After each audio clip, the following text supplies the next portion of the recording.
Good afternoon my dear students. मैं आपका SST अध्यापक शुभम तिवारी, महागणोदय संस्कार अकादमी वृद्धा ललितपुर से आप सभी विद्यार्थियों का आज की इस वीडियो कक्षा में हार्दिक स्वागत करता हूं। विद्यार्थियों, हम इतिहास विषय में लेसन 10 अंग्रेज भारत छोड़ने को बेबस इस लेसन के माध्यम से भारत छोड़ो आंदोलन 1942 में जो स्टार्ट हुआ उस पर कल तक हमने जो चर्चा की थी, जिसमें करो या मरो की स्थिति लेकर के भारतीय लोगों ने आंदोलन को प्रारंभ किया। जब ब्रिटिश सरकार ने कांग्रेस दल के कुछ प्रमुख नेताओं को गिरफ्तार कर लिया, जो इस आंदोलन में एक सक्रिय भूमिका निभा रहे थे और जिन्होंने आंदोलन को प्रारंभ किया था और जिनका मुख्य संदेश था भारतीय स्वतंत्रता प्राप्ति, अंग्रेजों से भारत को मुक्त कराना। तो इस स्थिति को लेकर के लोगों ने जुलूस निकालना प्रारंभ कर दिए। आंदोलन को जोर शोर पर बड़े पैमाने पर लाने का प्रयास किया, जिसमें बच्चे, महिलाएं और पुरुषों ने सभी ने बढ़ चढ़कर हिस्सा लेकर के इस आंदोलन को सफल बनाने का प्रयास किया। लोगों ने आक्रोश में आकर के सार्वजनिक स्थानों पर, भवनों पर, सरकारी संस्थाओं पर तिरंगे झंडे को फहराया।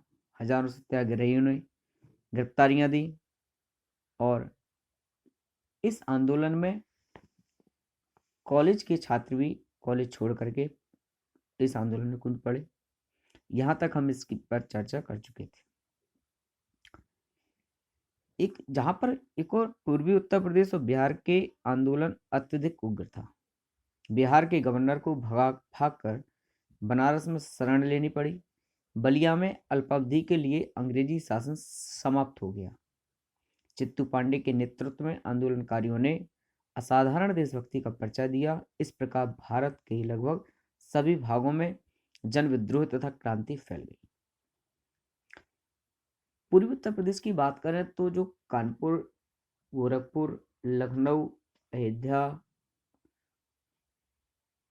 यानी फैजाबाद, अवध की बात करें और पूर्वोत्तर उत्तर प्रदेश तथा साथ ही साथ बिहार, ये दो राज्यों में जो आंदोलन का नेतृत्व करने वाले लोग थे, उनके नेतृत्व में स्थिति ये हुई कि अंग्रेजी गवर्नर जनरलों को अपने शासन सत्ता को छोड़कर दूसरे गवर्नर जनरल के क्षेत्र में जाकर के शरण लेनी पड़ी, भागना पड़ा वहां से। और जहां पर जिसका नेतृत्व चित्तू पांडे जी कर रहे थे, उस नेतृत्व वाले आंदोलनकारियों ने इस प्रकार अपनी असाधारण बहादुरी का परिचय दिया और इस स्थिति में अंग्रेजी शासन को विवश कर दिया कि उन्हें पूर्वी उत्तर प्रदेश को स्वतंत्र करना पड़ा। कुछ समय के लिए भारत का एक छोटा सा हिस्सा अंग्रेजों के शासन से मुक्त हुआ, परंतु ब्रिटिश सरकार ने भी अपनी सारी शक्ति इन आंदोलनकारियों के दमन करने में जुटा दी। ब्रिटिश सरकार ने संपूर्ण शक्ति, संपूर्ण सेना, संपूर्ण प्रशासन अपना इन क्रांतिकारियों के द्वारा विद्रोह में फैले आंदोलन को समाप्त करने के लिए लगा दी। जिसमें हुआ क्या, हजारों भारतीय देशभक्त, हजारों भारतीय क्रांतिकारियों शहीद हुए, कुछ घायल हुए और कुछ को अंग्रेजी शासन ने बंदी बना लिया।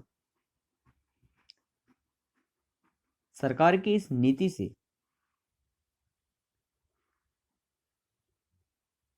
रुष्ट होकर, इस नीति के विरुद्ध, दमन नीति के विरुद्ध, महात्मा गांधी जी ने जेल में ही रह करके 21 दिनों का उपवास किया। 21 दिनों का भूख हड़ताल, भूख आंदोलन किया।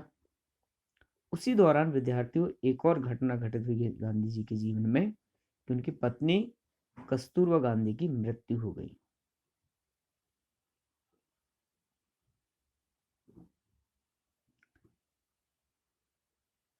गांधी जी के गिरते स्वास्थ्य को देखकर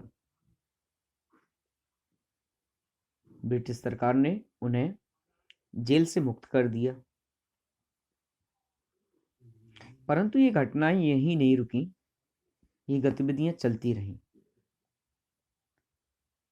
अन्य क्रांतिकारी दलों में ब्रिटिश सरकार को ध्वस्त करने के लिए, जहां एक और जयप्रकाश नारायण, अच्युत पटवर्धन, अरुणा आसिफ अली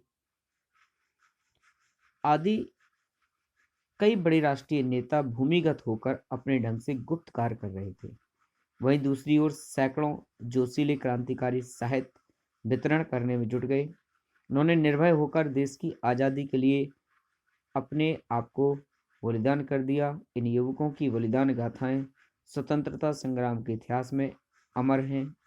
ऐसे नवयुवकों में हेमू कालाणी भी एक प्रमुख क्रांतिकारी थे।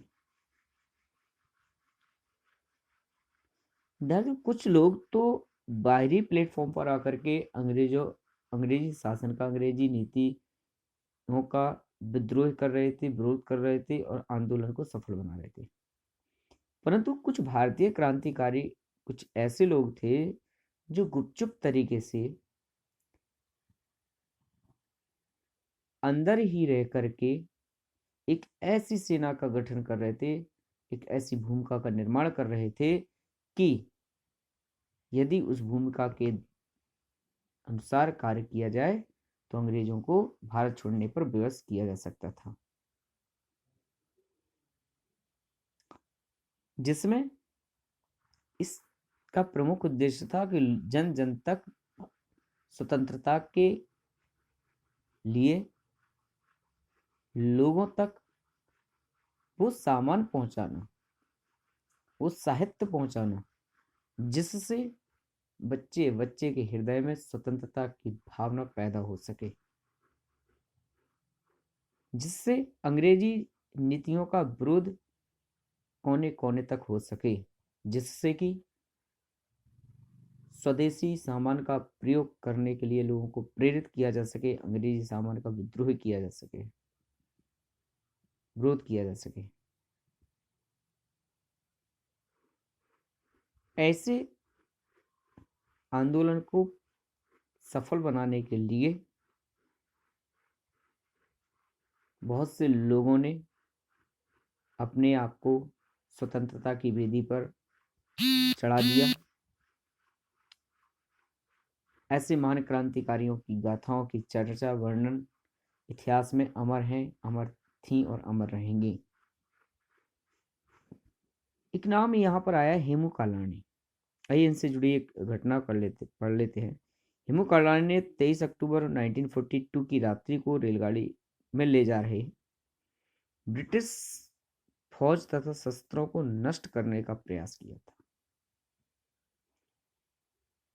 यह फौज तथा शस्त्र स्वतंत्रता सेनानियों के विरुद्ध प्रयोग करने के लिए थी। गश्त लगाती हुई पुलिस ने उसे पकड़ लिया। 21 जनवरी 1943 ईस्वी को हेमू कालानी को फांसी दे दी गई। मात्र 19 वर्ष की आयु में ये युवक फांसी के तख्ते पर चढ़ गया देश के लिए।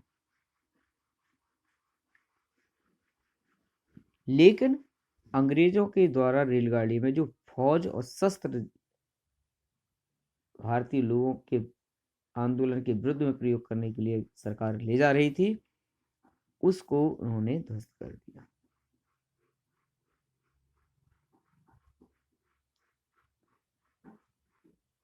तो विद्यार्थियों, ऐसे महान क्रांतिकारी नेता और भारतीय लोगों के द्वारा स्वतंत्रता प्राप्ति के लिए समय समय पर बलिदान दिए गए, जिसका निर्णय ये निकला कि आज हम अपने स्वतंत्र भारत देश में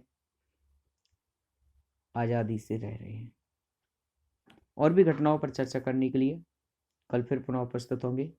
तब तक आप सभी को हमारी ओर से शुभकामनाएं। आज की इस कक्षा में मात्र इतना ही। कल फिर उपस्थित होंगे, तब तक के लिए नमस्कार।